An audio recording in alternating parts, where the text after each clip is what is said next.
Hi, Apartment Therapy. This is my small, cool show and tell.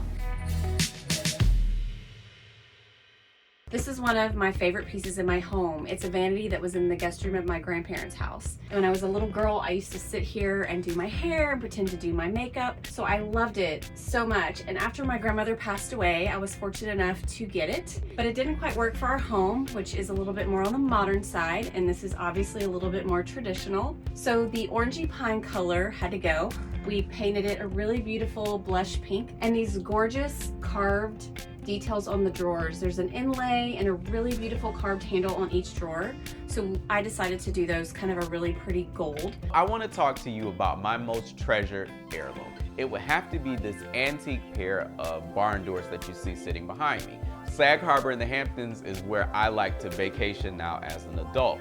And I wanted to create something that looked like an older heirloom. And with the barn doors, I was able to go to my local hardware store. I got the wood, I applied a coat of stain to it, and just kind of weathered it up a little bit using a chain and some sandpaper. And the same thing with the hardware. I was able to scrape it up a little bit, and now it feels like a piece that's old and weathered. And this is something that you can get at your local hardware store, and the project costs less than $300. Today, I would like to talk about this awesome piece. This is my Black Panther coffee table, and it is awesome. A dear friend of mine gave this to me. It was made in like the 60s, 70s. It's a very kind of swanky, quirky coffee table.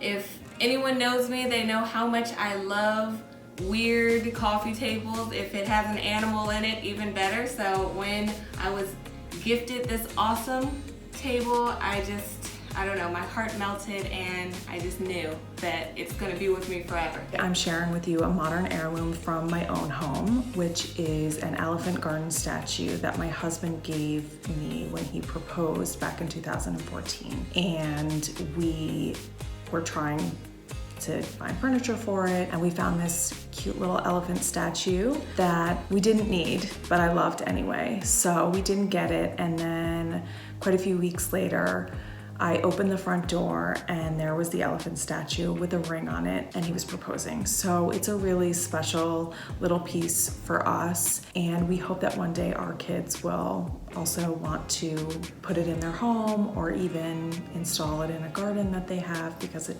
is a functioning garden statue, and it's a great little conversation starter. Thank you so much for coming into my home. Thanks for stopping by. Thank you. Bye.